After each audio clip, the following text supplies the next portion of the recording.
warahmatullahi wabarakatuh. Perkenalkan, nama saya Nasya Bitri Utami dari kelas Farmasi D dengan NIM 2304010091. Di sini saya akan membuat video untuk memenuhi UTS mata kuliah mikrobiologi dengan dosen pengampu Ibu Apoteker Susanti MSI.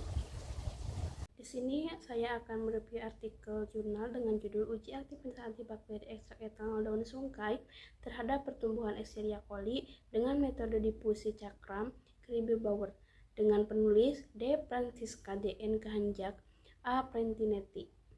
Penelitian ini yaitu untuk mengetahui pengaruh aktivitas bakteri dari ekstrak etanol daun sungkai atau Phenomena Candisesjak dalam menghambat pertumbuhan E. coli yang diamati dengan metode cakram Kirby-Bauer post-test only control group design adalah metode yang dipakai pada penelitian ini.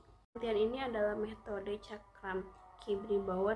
Metode ini merupakan metode yang sederhana dan mudah dilakukan untuk menentukan aktivitas antimikroba, yakni dengan mengamati zona hambat yang terbentuk pada uji cakram. Dalam pembahasan, zona hambat yang lebih besar dapat terlihat pada konsentrasi 100% dibandingkan dengan yang terbentuk pada konsentrasi 75%, 50%, dan 25%. Zona hambat yang terbentuk berbanding lurus dengan tingginya konsentrasi ekstrak yang digunakan. Hal ini berarti bahwa aktivitas antibakteri juga semakin tinggi. Hasil tersebut sesuai dengan penelitian.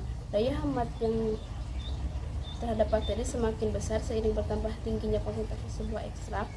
Karena dalam konsentrasi ekstrak yang semakin tinggi, maka bahan aktif antibakteri yang terkandung juga semakin banyak. Penambahan konsentrasi senyawa antibakteri juga diduga memperkuat penetrasi senyawa antibakteri yang berpotensi untuk merusak sistem metabolisme sel dan menyebabkan kematian sel, sehingga kebagian sel mikroba.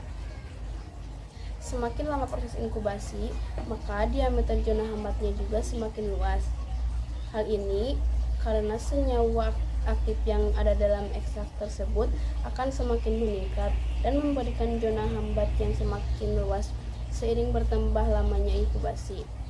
Namun, selanjutnya kecepatan pembentukan zona hambat akan memperlambat karena ekstrak akan mengalami penurunan jumlah kandungan senyawa aktif. Hal ini melambat hanya terjadi pada kecepatan pembentukan zona hambatnya saja.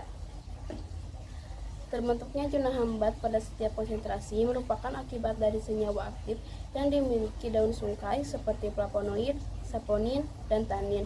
Kandungan-kandungan tersebut memiliki aktivitas yang dapat digunakan sebagai membran sel bakteri dirusak dan dihancurkan keutuhannya oleh flavonoid dengan pembentukan senyawa kompleks baru terhadap protein ekstrak sel, sehingga membran sel yang dirusak tersebut tidak bisa diperbaiki kembali fungsi. Saponin adalah sebagai antibakteri, bekerja dengan merusak porin di membran luar dinding sel bakteri.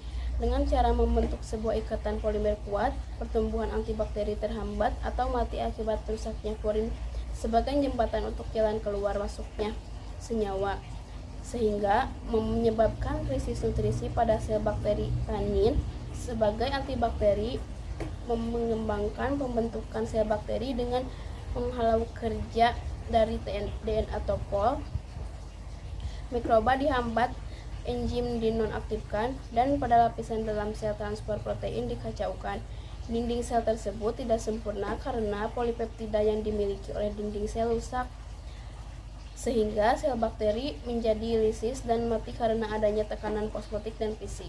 Kesimpulan dari pembahasan tersebut dapat disimpulkan bahwa pertumbuhan E. coli dapat dihambat dengan aktivitas antibakteri yang dimiliki oleh ekstrak etanol daun sungkai.